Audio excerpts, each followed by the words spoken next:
precisamos entender uma coisa. Amanhã vai chegar? Sim ou não? Então, se o futuro é inevitável, o meu presente precisa ser estratégico. Vou falar de novo. Se o futuro é inevitável, o meu presente precisa ser estratégico. Porque se amanhã vai chegar e eu sei que ele vai chegar, como eu estou me preparando para o amanhã determina como eu vou desfrutar, enfrentar o que vai acontecer amanhã. Então, sabendo que o futuro é inevitável, o meu presente precisa ser estratégico. Amém? Só que a pergunta é, o que vai acontecer amanhã? Está escrito. Como eu sei o dia de amanhã, eu não sei dos detalhes do dia de amanhã. Em Joinville eu sei que vai amanhecer chovendo, né? Eu não sei os detalhes de tudo que vai acontecer amanhã, mas eu sei o propósito eterno do Senhor. Então, porque o dia de amanhã irá chegar, eu vou me mover hoje estrategicamente. E é isso que nós não entendemos às vezes. Que nós queremos que o dia de amanhã chegue, que nós queremos viver um futuro extraordinário na perspectiva de Deus, andando com o Senhor, fazendo a vontade dEle, mas nós não conseguimos compreender como nós nos encaixamos nisso. Quando Deus foi libertar o povo do Egito, Deus operacionalizou ou manifestou o seu poder. Como? Por meio de um homem chamado Moisés. E a expressão do poder de Deus se manifestava a partir de um lugar físico. O que Moisés tinha na mão? Ele carregava o tempo todo? Um cajado. Então Moisés se movimentando e movimentando um cajado, fazia com que a vontade de Deus se manifestasse por meio da atividade de Moisés. Então a vontade se manifesta por meio da atividade. A Samara falou algo que Deus fez de forma sobrenatural. Ele fez nascer da onde não tinha recurso. Por quê? A Samara estava sentada em casa vendo televisão? Não. Ela estava em movimento, ela e o Ricardo, já precisava o Ricardo voltar de uma cidade para outra, sem ter o recurso. Então ele estava pisando num lugar onde não tinha o chão ainda. E quando ele foi pisar nesse lugar onde não tem o chão, então Deus manifesta, por meio do cajado, o sobrenatural. Então, entendendo o dia de amanhã, eu me movo hoje estrategicamente, e assim Deus colabora comigo. Por isso que eu gosto de uma coisa que o Luiz fala, que o Luiz diz que Deus nunca chama quem não tem nada para dar. Primeiro ele encheu os barcos de Pedro, para depois dizer, Pedro, agora larga e vem comigo. Então Deus não encheu a rede de Pedro quando Pedro estava sentado dormindo. Ele disse, lança as redes. Segundo a tua palavra, eu irei me movimentar. Então, entendendo a palavra, há um movimento. Isso é revelação, é revelar a próxima ação. É uma denúncia e uma direção. A denúncia é que, se ele vai revelar a próxima ação, para que eu entre, ele quer dizer que eu não estou. Então ele está revelando a próxima ação, você está fora. Por isso eu estou dizendo, para que você possa participar, não é para você saber. Todo homem de Deus bíblico e relevante, ele tinha algo que é entender e se movimentar. Então não é uma passividade. Jesus Cristo não era um cara passivo. Ele trabalhava continuamente naquilo que Deus estava fazendo. Até que quando ele chega na cruz, ele diz, consumei. Terminei. O que me deste a fazer, eu cumpri, eu fiz. Essa é a movimentação. Então eu preciso entender que se o futuro é inevitável, o meu presente precisa ser estratégico. Amém? Segunda coisa, tudo o que eu sei me trouxe até aqui. E o que eu não sei vai me levar onde eu preciso estar. Então nós estamos aqui por aquilo que sabemos.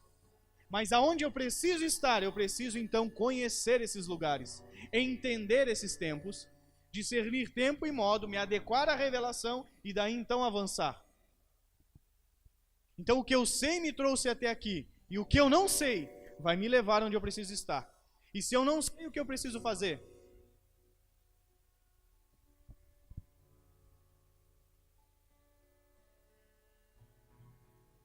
Provérbios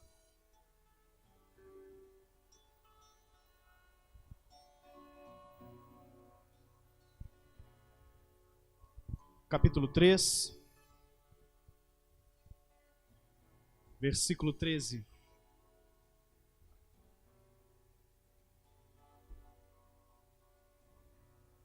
Versículo 11. Provérbios 3, 11. Está escrito assim: Filho meu, não rejeites a correção do Senhor, nem te enojes da sua repreensão. Porque o Senhor repreende aquele a quem ama, assim como o pai o filho a quem quer bem. Versículo 13. Bem-aventurado o homem que acha ou encontra sabedoria, e o homem que adquire conhecimento, porque melhor é a mercadoria do que a mercadoria de prata, e a sua renda do que o ouro mais fino. Mais preciosa é do que os rubis, e tudo o que podes desejar não se pode comparar a ela. Aumento de dias há na sua mão direita, na sua esquerda riquezas e honras. Os seus caminhos são caminhos de delícias, e todas as suas veredas, paz. É árvore da vida para os que a seguram, e bem-aventurados são os que a retêm. Está falando sobre entendimento, sabedoria, revelação. É as palavras de Davi, provavelmente, para Salomão. As palavras de Davi para Salomão é: se você encontrar a sabedoria, você encontrou tudo o que você precisa. Por isso que a Bíblia diz em Tiago que aquele que não tem sabedoria, peça a Deus, porque Ele dá deliberadamente. Só que aí eu preciso entender por que eu quero sabedoria. A primeira pessoa que recebe sabedoria e nunca se recebeu em igual medida foi Salomão. E Salomão disse: Senhor, me dá sabedoria. E Deus disse: por que tu quer? Porque eu quero julgar o teu povo. Porque eu quero servir o teu povo. E Deus então lhe deu sabedoria e lhe acrescentou todas as outras coisas. Então não é Deus me dar algo, é Deus me dar algo para um fim. Se não tem um fim de acordo com a vontade de Deus, não adianta pedir que Ele não dá. Pedis e não recebeis, porque pedis mal para gastar nos vossos próprios deleites. Então, se eu entendo que o que eu sei me trouxe até aqui, e o que eu não sei vai me levar aonde eu preciso estar, então eu preciso buscar aquilo que eu ainda não sei. Então busque a sabedoria. Busque no Senhor a sabedoria do alto, uma sabedoria que emana do céu, para que eu possa entender os próximos passos, me adequar aonde eu preciso estar e daí viver. Por isso que quando nós olhamos Hebreus 5, 6, fala sobre, final de 5, início de 6, fala sobre os rudimentos da fé, as bases elementares, o simples, o arrozinho com feijão. Para você entender que nas bases elementares, vamos lá, abre a Bíblia. Você é crente? Não, você não é crente não.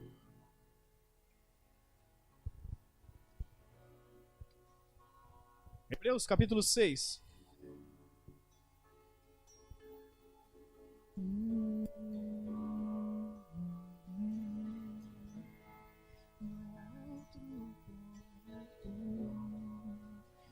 Que eu queira outro canto. Hebreus capítulo 6, achou aí? Depois do 5, né? É isso aí, bora lá. Pelo que, deixando os rudimentos da doutrina de Cristo, prossigamos até a perfeição, não lançando de novo os fundamentos de arrependimento de obras mortas, de fé em Deus, de doutrina do batismo, de imposição das mãos, da ressurreição dos mortos e do juízo eterno. Prossigamos para a perfeição, não lançando de novo o fundamento de arrependimento, 1, de obras mortas, a fé em Deus, 2, a doutrina dos batismos, 3, a imposição das mãos, 4, a ressurreição dos mortos, 5, e o juízo eterno, 6. São 6 aspectos que compõem os rudimentos da fé. Só que dos 6 aspectos, 3 falam de escatologia. 3 falam do tempo por vir. A ressurreição dos mortos, o juízo eterno, prossigamos até a perfeição, não lançando de novo os fundamentos do arrependimento, arrependimento de obras mortas, a ressurreição dos mortos e o juízo eterno. Ou seja, 3 aspectos elementares, básicos para o cristão, é entender os dias por vir. É entender o que nos aguarda no futuro.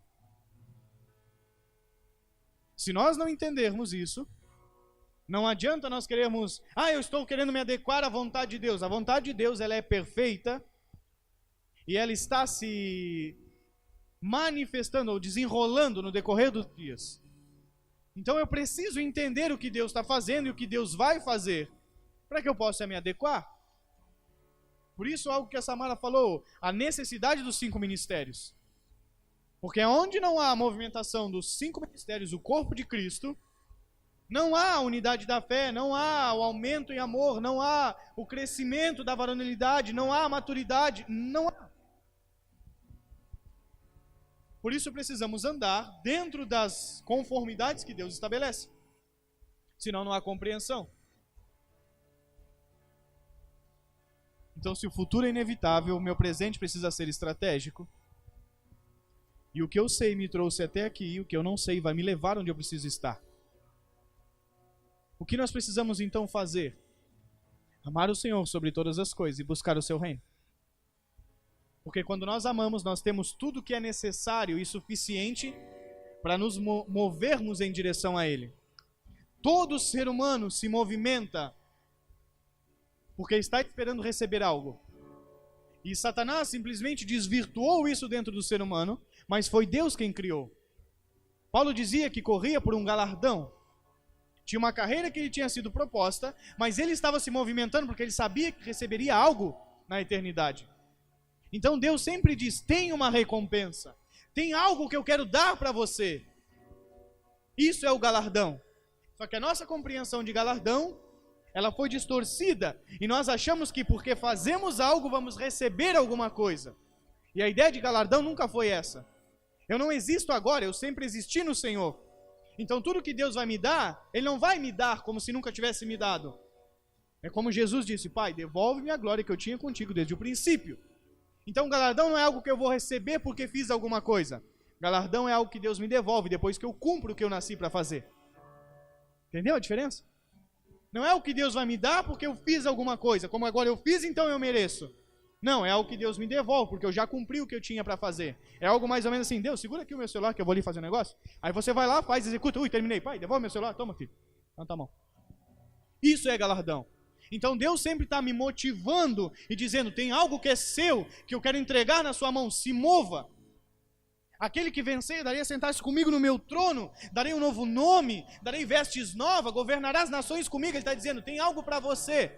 E aí você acha que você quer pegar aquilo, e Deus diz, não, eu quero te devolver, sempre foi teu. Por isso que Jesus diz, Pai, te consumei a obra que me destes a fazer, agora devolve o que eu sempre tive.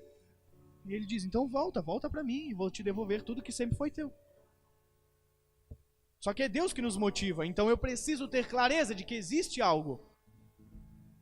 O cristão nos nossos dias não tem compreensão de avançar, de se movimentar, de crescer, de se desenvolver em conhecimento, em entendimento, em maturidade emocional, em recursos, em capacidade de conversar, de difundir a mensagem. Ele não se desenvolve, porque a mentalidade é uma mentalidade de salvação. O que é mentalidade de salvação? Eu vim, aceitei Jesus, levantei a mãozinha, fiz uma oração, agora eu sento e aguardo ele voltar. E como eu não posso ficar sentado porque a minha barriga ronca, eu trabalho de segunda a sábado, de segunda a sexta, para pagar as contas, aguardando a volta de Jesus. Quando a ideia de Deus nunca foi essa. Jesus não veio para trabalhar, para pagar as suas contas. Ele veio para cumprir a vontade de um alguém. E aí então ele deixa uma mensagem. Assim como o Pai me enviou, assim, do mesmo jeito, igualzinho, eu vos envio. E é o que a igreja não entendeu até hoje. Então lá de vez em quando alguém entende, e o cara sai pregando, e é aquilo que nós chamamos de avivamento. Porque um homem entendeu. E aí Deus diz, como você está indo como meu filho foi, aquilo que estava sobre meu filho também está sobre você. Então o cara anda na terra e faz um alarde na terra. Por quê? Porque ele está se movendo como Jesus se movimentou. Então tudo que estava em Jesus também está nele. Só que eu fui condicionado a aceitar Jesus, sentar numa cadeira. Numa cadeira as pessoas não querem mais, agora é poltrona, que ela é mais confortável. Então eu sento numa poltrona, boto os pés para cima e aguardo a volta do Senhor. Quando eu deveria estar trabalhando no que Ele está fazendo, me envolvendo com o que Ele está envolvido.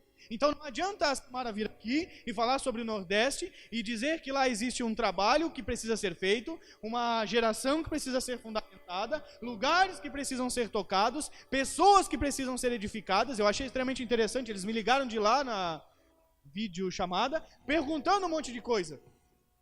Um povo que tem fome. Então não adianta alguém vir aqui e dizer, ó, é isso para fazer. E nós aqui embaixo sentados dizendo, pô, que legal. Não, você tem que levantar e trabalhar para que aquilo aconteça. Chega de uma igreja infantilizada, chega de um povo, pois é, mas é difícil, né? Mas não sei se dá, não sei se consigo, a minha capacidade, eu não tenho as ferramentas, eu não sei o que fazer. Tudo bem que nós não saibamos, tudo bem que não tenhamos tudo.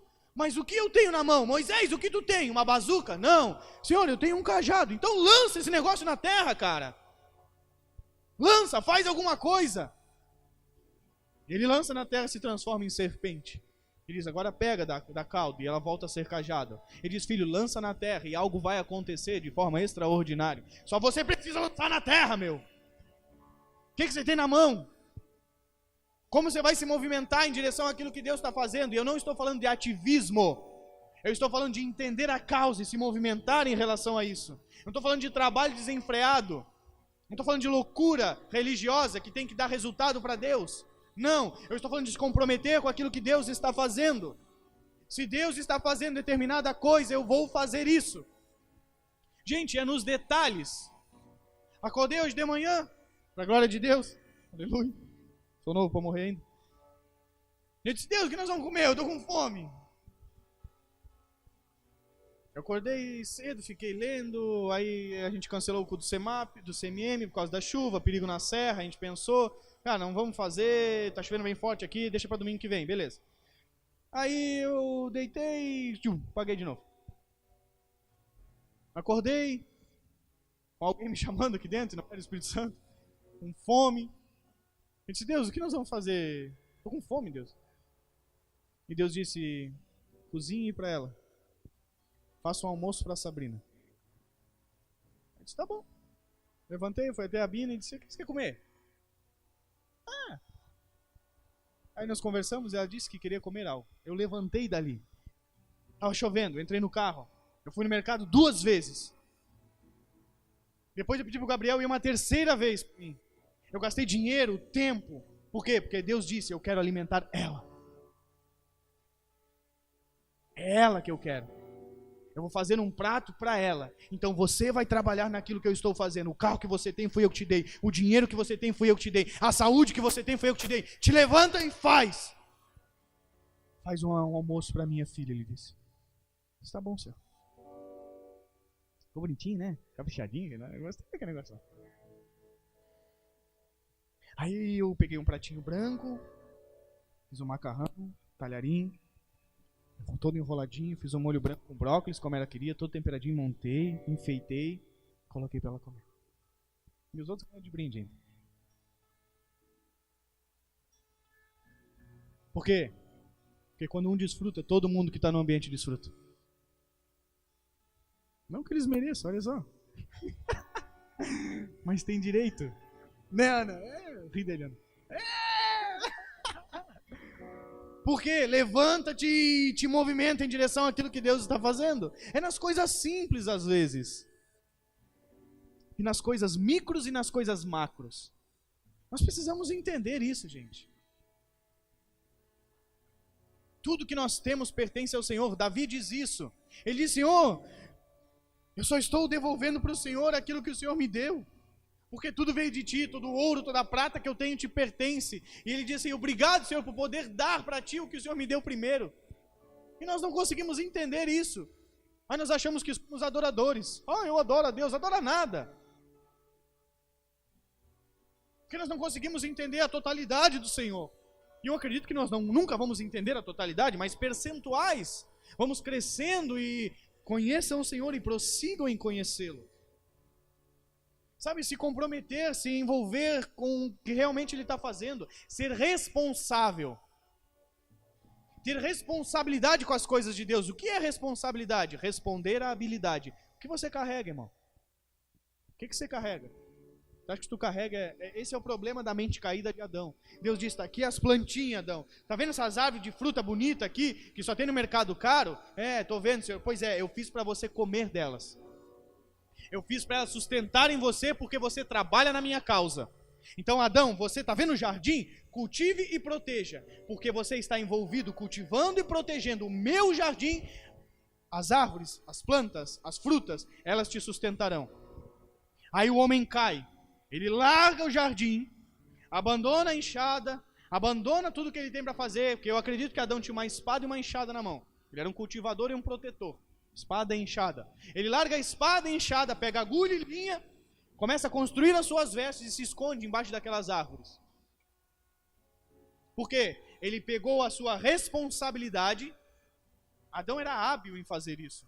Ele tinha habilidade, Deus o capacitou. E ele não mais responde à sua habilidade, ele responde à sua necessidade. Eu estou nu. Ai, que horror, eu odeio Adão. Depois da queda, antes eu gostava dele. Em vez de ele responder à sua habilidade, ele responde à sua necessidade. Adão, eu te dei uma enxada e te dei uma espada. Quem te deu agulha e linha para costurar? Não fui eu. Desde quando você virou alfaiate? É alfaiate que faz roupa, né? Costureiro. É que a alfaiate ele é mais chique, né? Ele era o primeiro, então ele fazia uma roupa. No Comasa é costureiro. Que maldade. Então Adão larga a sua responsabilidade e responde à sua necessidade. Responsabilidade é dar uma resposta na habilidade que eu carrego. E a igreja não ensinou, ou melhor, a igreja dos nossos dias, o ajuntamento das pessoas não tem esse propósito. Por quê? Porque a mensagem difundida na nossa nação foi a mensagem de Jesus vai responder à sua necessidade. Venha para este lugar. Não é, ei, edificamos nós a vontade de Deus, vamos trabalhar nós como Jesus trabalhava, vamos nos envolver nós como Jesus estava envolvido, vamos construir aquilo que Deus está fazendo. Não, vamos ser como Neemias, vamos restaurar a cidade, reconstruir o templo, botar os fundamentos. Nunca foi isso. Foi, vamos chorar que Deus vai fazer alguma coisa por nós. Sempre foi a mensagem, só que de uma forma muito bonita. Qual é o teu problema, irmão? Pois é, nós estamos passando necessidade. Deus vai dar a vitória e vai abrir uma porta. Necessidade. Pois é, meu casamento, Deus vai arrumar teu casamento. É sempre pela necessidade. Não, eu preciso dar uma resposta na habilidade que eu carrego. Por que eu nasci? Para que eu fui criado? Adão, é uma enxada e uma espada? É. Então é uma espada e uma enxada. Agulha e linha não faz parte, cara. Pois é, mas eu estou com um pouco de medo. Está com medo porque você não enxergou, mas ele está enxergando assim. A gente lê esse negócio de capa contra capa e quando a gente dá uma resposta no dia não tem nada a ver com o que está escrito. E eu não estou falando das nossas falhas, eu não estou falando das nossas fraquezas, eu estou falando da nossa capacidade. Porque falha e fraqueza não adianta, meu irmão. A gente vai ter sempre. É um nhaca. Oh, Jesus, ajuda nós. Mata nós de uma vez, sei lá, faz uma coisa. Como disse Paulo, o que eu quero fazer eu não faço, o que eu não quero eu faço. E eu vivo pisando no negócio aqui, enfio o pé na jaca, os dois, pulo de cabeça. Dá o bicho. Mas eu não nego a responsabilidade que eu tenho. Eu fui chamado para cumprir uma carreira e não dou soco no vento. A minha habilidade é bater, eu não erro uma. Essa é a diferença. Responder à habilidade que carregamos. Nós precisamos nos movimentar assim. Então, se você faz alguma coisa bem, faça para o Senhor. O que você sabe fazer? O que Deus te capacitou? Quais são as habilidades que você carrega? Como isso converge? Eu sempre falo da curvatura. Como essa atividade faz uma curvatura naquilo que Deus está fazendo? Eu não sei, claro, não sei o que Deus está fazendo. Nós estamos berrando, Deus está edificando a próxima geração, precisamos trabalhar com as crianças. Existe um lugar que ambientaliza todo mundo, ou seja, que permite que todo mundo desfrute da mesma coisa. O nome desse lugar chama-se Casa de Oração. Eu venho sexta-feira aqui, é sempre os mesmos. Cadê os outros? Não entenderam. Não entenderam. Nós precisamos dar uma resposta, não porque eu falei que tem que dar uma resposta, mas porque, cara, eu entendi. Entendeu? Então se envolva com aquilo que Deus está envolvido. Existe uma profecia. Se o Cristo se adequou a todas as profecias, quem sou eu para não me adequar? Infeliz. A gente acha que é maior do que Jesus.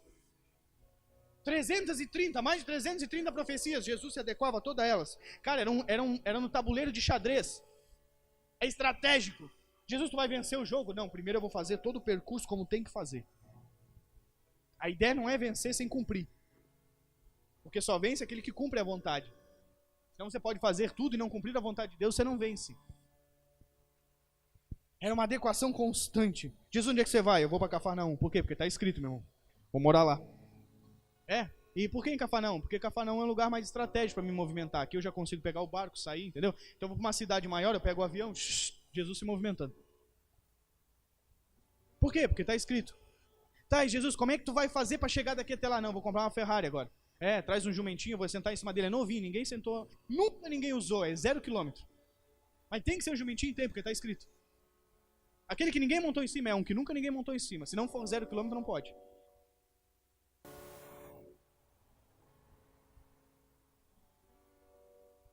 Estão fazendo estudo lá? Como? Toda semana vamos começar a fazer. Via.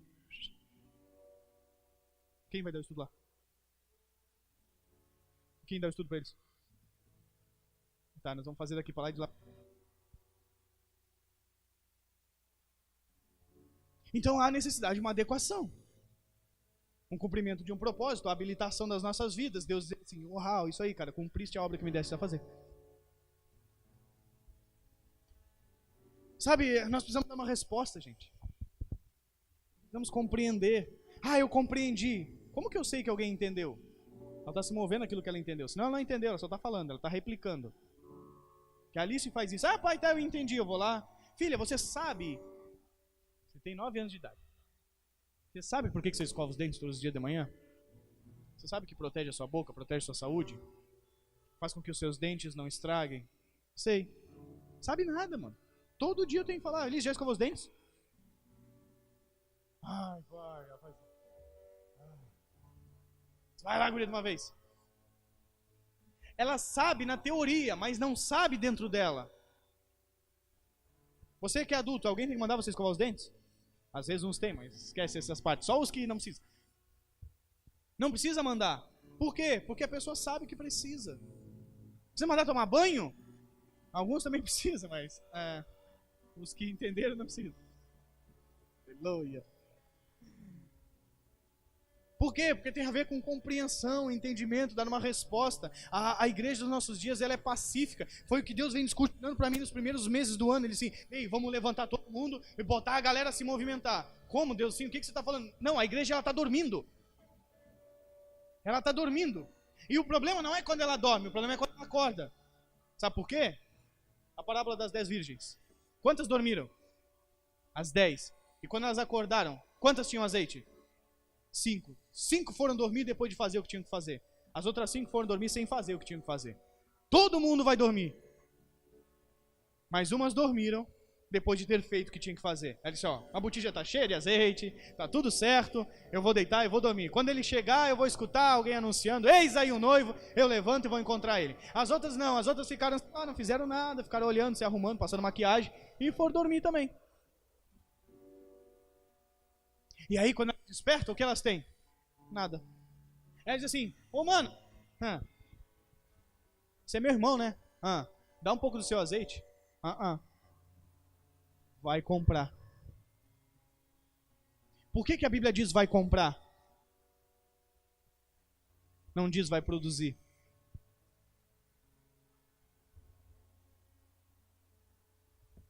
Porque para produzir aquilo que Deus quer, custa caro. Você vai ter que comprar. Aí lá em Apocalipse ele diz assim, compre de mim.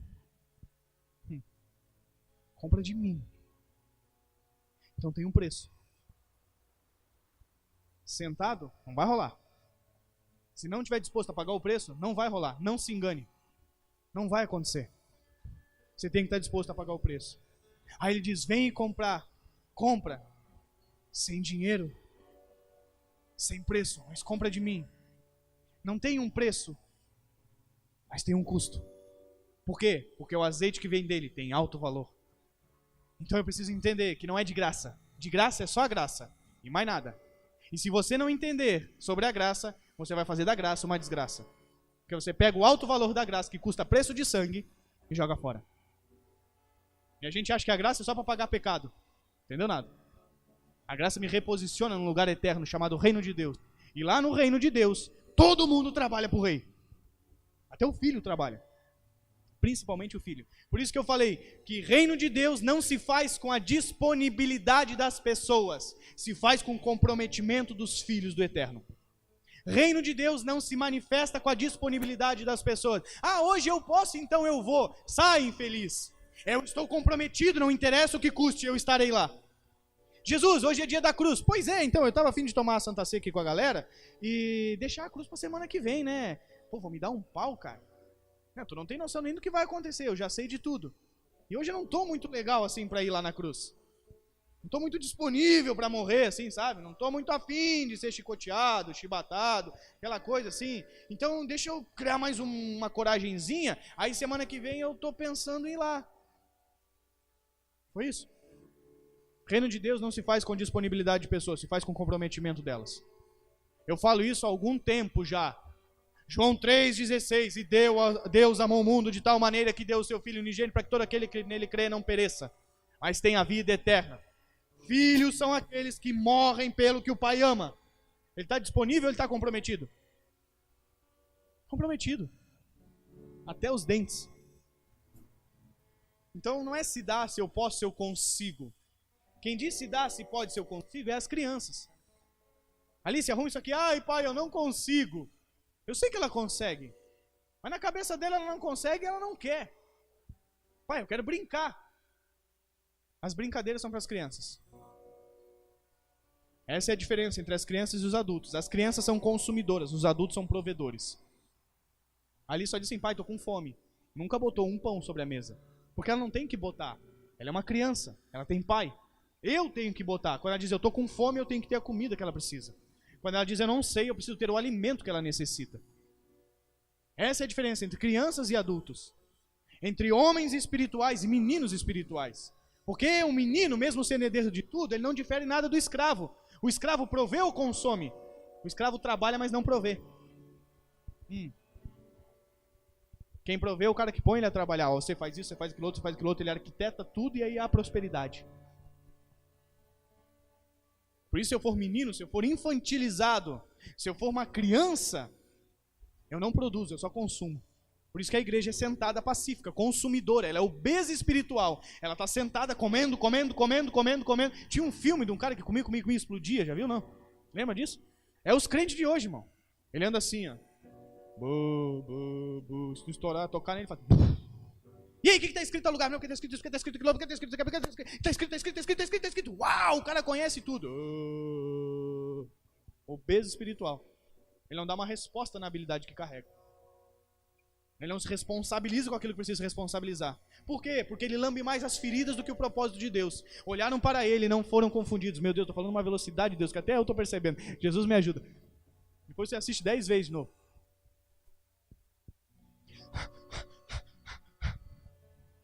Eu fico pilhado, gente. Eu fico mais pilhado que eu olho vocês tudo parado assim, ó. Me olhando, me deixa mais agoniado ainda.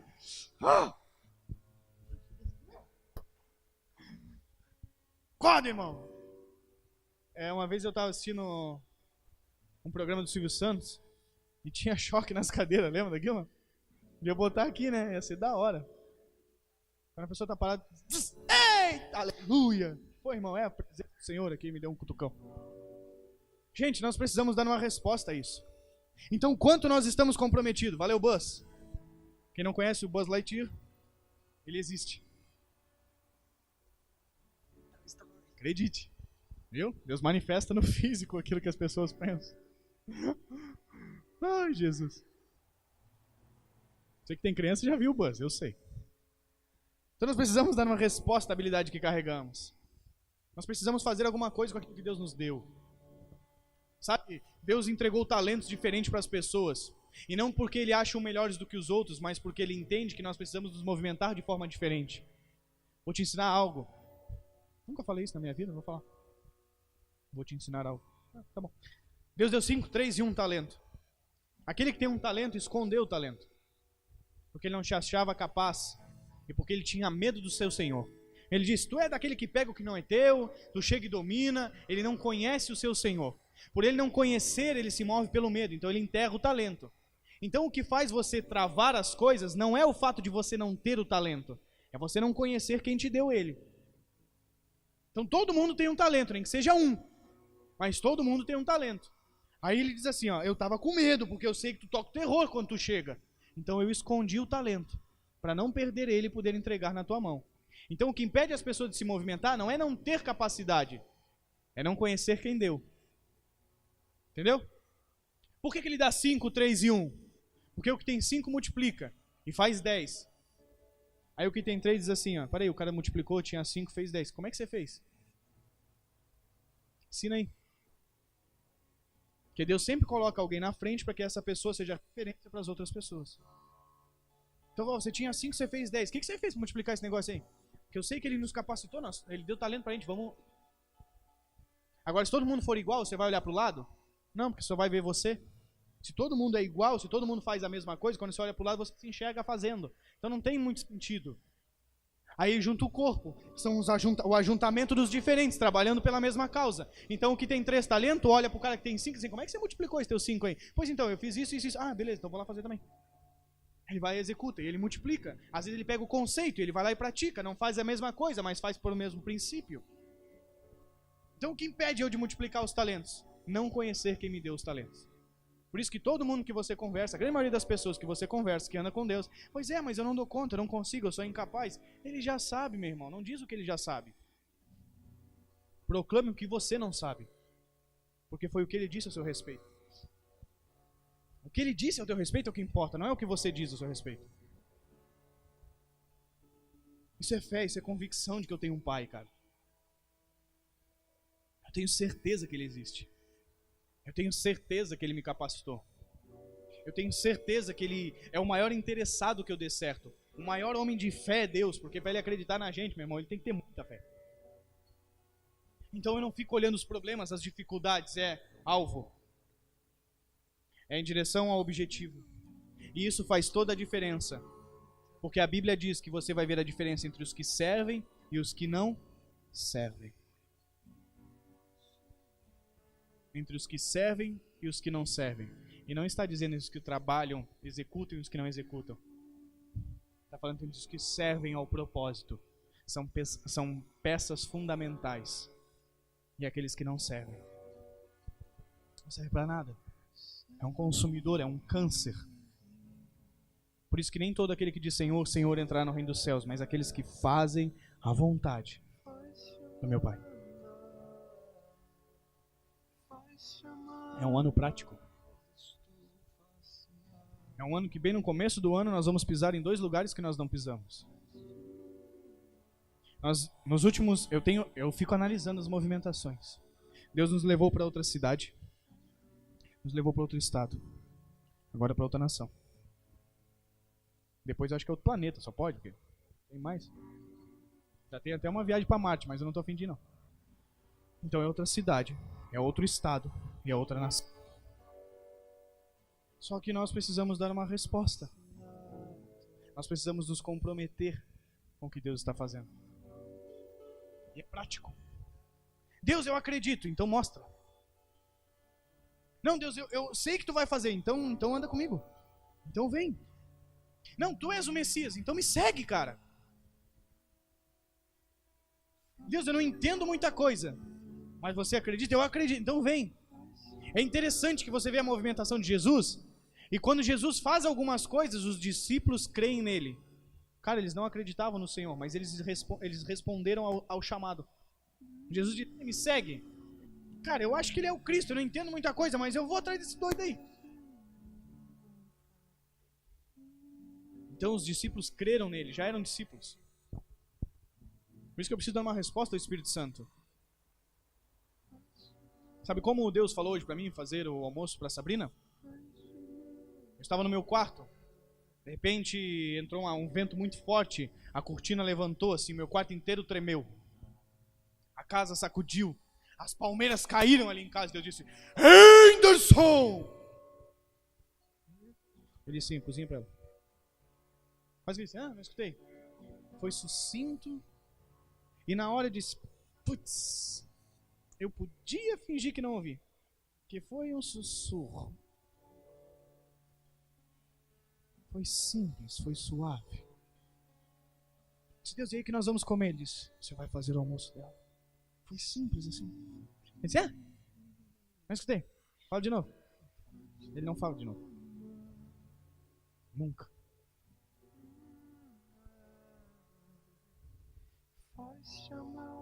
É sucinto, gente.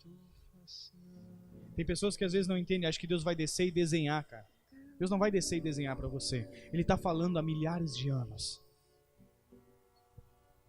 E aí as coisas que eu já entendi eu respondo, e as coisas que eu não entendi pertencem a Ele. Deuteronômios 29. As coisas reveladas e as coisas encobertas. Tem um monte de coisa aqui que eu não entendo. Mas eu não tenho tempo para cumprir as que eu entendo, então não fico mirabolando com as que eu não entendo. Só as que eu entendo eu não dou conta de fazer. Vou ficar querendo achar pelo em ovo? Chifre na cabeça de cavalo? Então as que eu entendo eu me envolvo com elas. E as que eu não entendo, quando eu entender eu vou fazer. Eu já tenho algumas que eu já entendi e não dou conta. Vou querer eu entender a respeito da rebimboca da parafuseta? Não sei. Deixa quieto. Vou me movimentando. Nós temos uma vida inteira para cumprir o propósito do Senhor. A nossa vida não é um fim em si mesmo, cara. Eu gosto muito de pensar sobre isso. Ela é só o meio pelo qual. Tudo na nossa vida é o meio pelo qual. Isso aqui não é um fim em si mesmo, é o meio pelo qual nós ouvimos a palavra, é o meio pelo qual nós nos reunimos. É o meio pelo qual, quem não entende o processo, nunca vai entender o meio pelo qual eu faço as coisas. Por isso que quem não entende quem tanto fez, sempre vai viver. Tanto faz. Tudo é o meio pelo qual. O que você tem nas mãos hoje? É o meio pelo qual. Hoje a internet é o meio pelo qual nós difundimos o Evangelho. O violão é o meio pelo qual se faz uma sonoridade para cantar a Deus. O microfone é o meio pelo qual a voz é propagada. É tudo o meio pelo qual. Não é um fim em si mesmo. É o meio pelo qual eu executo a vontade do Senhor. É o meio pelo qual nós vamos fazer. Nós precisamos compreender, gente. Precisamos sair desse lugar de passividade, de estagnação, de incompreensão, de luta entre a carne e o espírito. A Bíblia diz que a minha alma milita, que o espírito milita contra a carne contra o espírito. Existe uma luta, existe. Mas eu não vou ficar sentado assistindo o MMA, mano. Tem uma luta? Tem. Eu estou indo do lado do espírito, eu quero entender o que Deus está fazendo. E se eu me sentar para ver quem vai ganhar? Não. Eu estou me envolvendo com aquilo que Deus está envolvido. Por isso que Paulo disse, quando o Senhor me mandou, eu não consultei a carne. Eu não fui ter com os apóstolos, ver o que eles achavam. Antes disso, eu peguei, obedeci ao Espírito. Isso é o segredo da mente de um filho. Ele obedece o pai. Mesmo não entendendo e mesmo não sabendo. Mas como eu tenho um pai, se eu pisar para o lado errado, ele vai dizer, ei, cabeção, para cá. Volta. Ah, então é para cá. Não, tu andou demais. Mais um pouco agora para o outro lado. Quem tem pai consegue se movimentar com segurança. Abraão, sai da casa do teu pai. Vai para uma terra que eu vou te mostrar. Nem norte, nem sul, nem leste, nem oeste. É sai. Mas Senhor, em que direção? Sai. Eu quero que você seja o pai da fé. Eu não vou te dar muitas coisas. Eu vou te dar a minha voz. Paulo diz, aquele que anda por fé não anda por vista. Eu vou te dar a minha voz. Nós somos a geração de Abraão, enxertados nele. Pegou? Eu vou te dar a minha voz. Aí você vai pisar em Canaã. E o que você vai ver? Você precisa ver o que você ouviu de mim. Senhor, a terra mana leite e mel. E os outros cabeção? Eles viram o que os olhos deles viram. Então o que você está vendo? Você está vendo o que você ouviu? Ou você não tem ouvido nada? Ou você não está vendo porque não ouviu? Porque Jesus, no princípio, ele era o verbo. Então, quando eu sou reposicionado,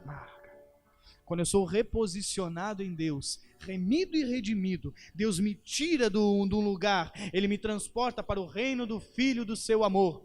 Eu sou tirado da terra e eu sou transportado para o reino novo, para o reino do Filho do seu amor, para o reino da eternidade. Lá eu encontro tudo no princípio, como era antes da destruição das coisas. E no princípio ele era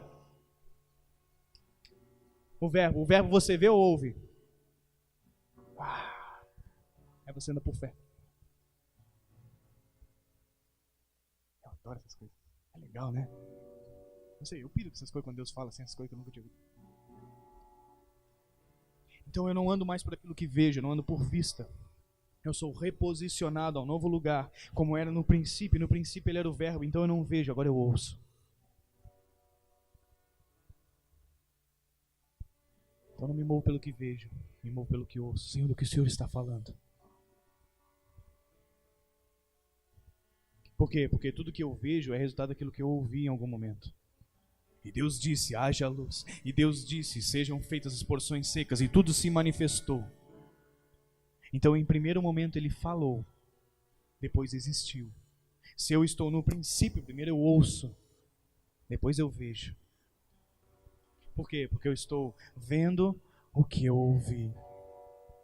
Por isso tem coisas que eu ainda não vejo, porque eu nunca ouvi Deus falar. Porque Deus diz que é assim, assim. São inúmeras teorias. Só que eu não ouvi a respeito disso da parte do Senhor, então eu não vejo do jeito que outra pessoa vê. Eu vejo como eu ouvi dele. Isso é o resultado da nossa cosmovisão. É a nossa visão do cosmos, é a nossa visão do mundo que nos rodeia. A somatória de tudo aquilo que nós em algum momento ouvimos, vimos, sentimos, presenciamos, vamos reunindo tudo dentro de um balaio de gato e dali nós formamos a nossa estrutura de vida. O povo judeu tinha só isso aqui. Por isso é não terás outros deuses. As pessoas não entendem idolatria. Elas acham que idolatria é simplesmente quando você se reúne em direção ou na frente de um outro Deus. E não. Deus representa culto. Culto libera cultivo. Cultivo libera cultura. Aí Deus disse, vocês vão ser o meu povo. Para que você seja o meu povo, vocês vão ter uma única cultura. Para ter uma única cultura, vocês vão cultivar uma única coisa. Uma única coisa vocês vão se alimentar. Sabe, cultura, você planta mandioca, feijão, macarrão não dá pra plantar, né? Planta o trigo, que mais que você planta? Laranja. Então você cultiva e você se alimenta daquilo. Então Deus diz, vocês vão cultivar uma única coisa que vai ser o alimento de vocês. A cultura de vocês vai ser pautada numa única agricultura. E esse cultivo vai ser resultado de um único culto. Não terás outros deuses diante de mim. Então, quando eu não tenho outro Deus diante do Senhor, eu cultivo só um tipo de alimento. Resultado, uma única cultura. Uma única cosmovisão. O que acontece hoje com o cristão? Como diz o Luiz, ele é mais Platão do que Jesus. Porque ele reúne um monte de cultura. Ele adora um monte de Deus. Então ele forma um entendimento totalmente equivocado de uma única fonte. Não é que você não possa aprender com as outras coisas. Eu estudo várias coisas diferentes. Mas sempre com um filtro. Se não passa no filtro, esquece. Só que se não tem filtro, isso aqui tem que ser como um óculos na tua leitura. Nos teus estudos. Tudo tem que se encaixar. Se não se encaixa aqui, não me serve. Não me serve. Por isso nós precisamos formar um entendimento correto a partir daquilo que Deus disse em algum determinado momento.